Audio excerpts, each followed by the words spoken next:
Hey everyone, today's video is going to be how to make a washi tape tumbler. It's super easy. All you need is washi tape, a squeegee tool if you want to press it down nice and snug to your cup, and Mod Podge. I used a foam brush, and then I'm using the Crystalac Extreme Protection and Brite to seal my cup, but if you use a different sealer, that would be fine, I assume. You should test it. But anyway, the hardest part is getting all the washi tape down, but you're going to sand and prep your cup as usual. Check out my other video on how to prep your cup if you're not sure how to do that. And then lay your washi. Do a few thin layers of Mod Podge. I did 3 thin layers, waiting about 30 to 40 minutes in between each layer. And then after my last layer, I waited 24 hours, and then I started with my Extreme Protection.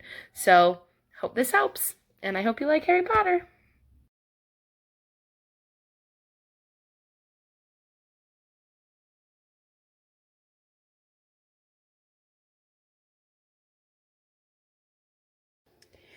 Hey everyone, so today I'm working on this washi tape tumbler, my Harry Potter washi tape that I'm finally using. I will link where I got it in the below. I can't quite remember off the top of my head, but I used 4 different kinds. I ended up using one straight down where the seams are, and I'm going to seal it with Mod Podge to make sure that the Crystalac can't get underneath it. I've never done this before, so bear with me. This is my first attempt, but I figure, hey, I'll film it. If it works, great. I'm just using a foam brush. I'm going to probably do 2 or 3 layers here, just thin layers, because I don't want it to get underneath. Now, I've never done it with Crystalac, but I have read that a lot of people who do it with epoxy have trouble with it peeling up because the epoxy gets underneath the washi tape. So that's why I'm sealing it. And it doesn't, it's not like the stickiest stuff. So I think that's why, it helps to have a little bit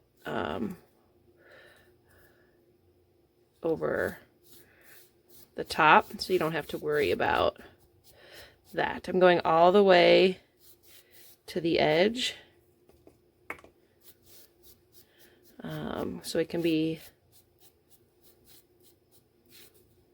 over the top and bottom of this Mod Podge. Okay, I didn't put enough in the cup, so I'll just squirt it on, which I probably should have just done in the beginning. Whatever.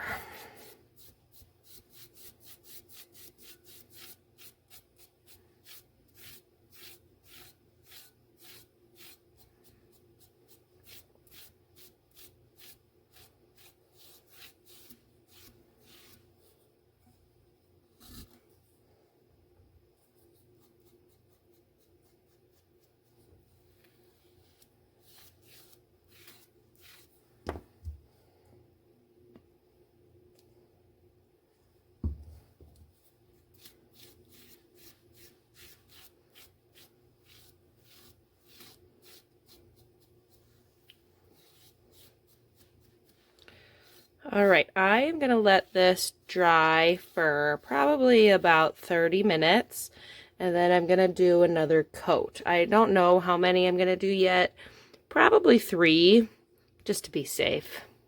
But I'll come back when that's all done and show you my sealing process. So I let the Mod Podge dry for about 24 hours, and I did 3 total layers, and I decided that I wanted to trim the top and the bottom with my cup edging tool. So the bottom and the top right there, I just trimmed off a little extra, so it would be a clean edge without any Mod Podge. So I'm going to grab my Extreme Protection,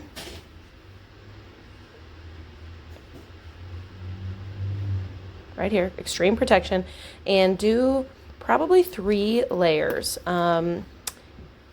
Again, You can go straight to the Brite tone if you want. If you've watched my other videos, you've seen that I just have a lot of the extreme protection and I want to use it up, even though I do prefer the Brite tone. So I'm probably going to do about 3 layers of the extreme protection and then 1 or 2 of the Brite tone to finish off the cup. Once I'm done with this, again, making sure it's going all the way up to the top and the bottom, good enough coat so it can level out.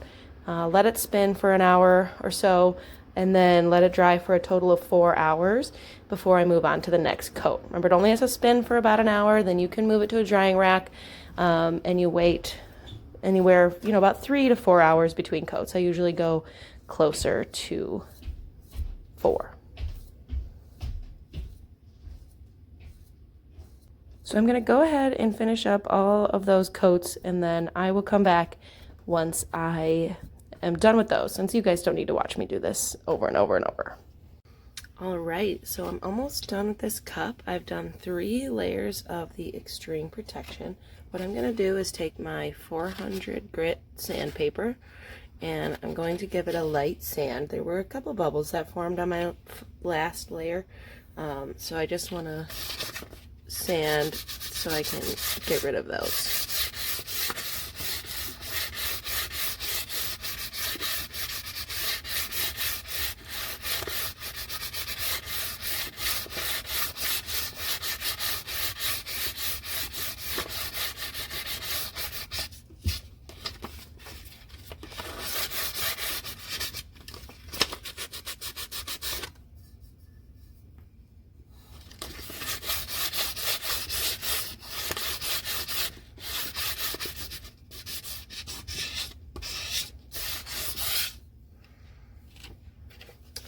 Okay, so when you sand, like I barely use any pressure, just sort of let the sandpaper do its job.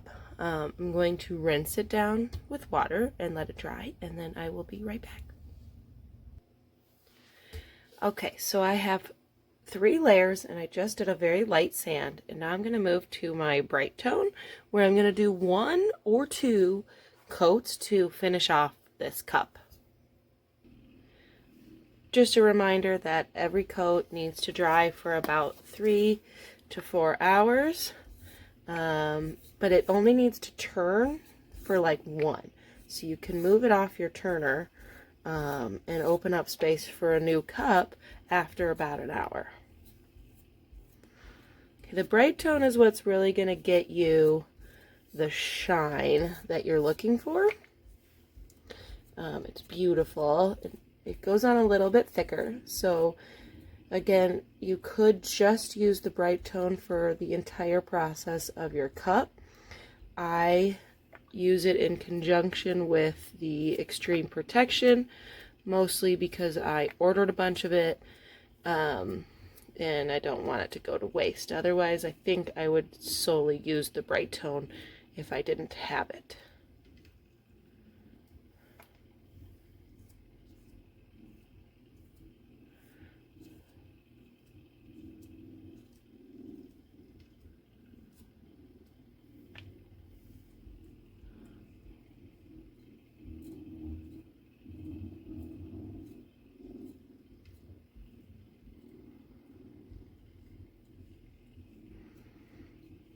And that's it for my layer of the Brite tone.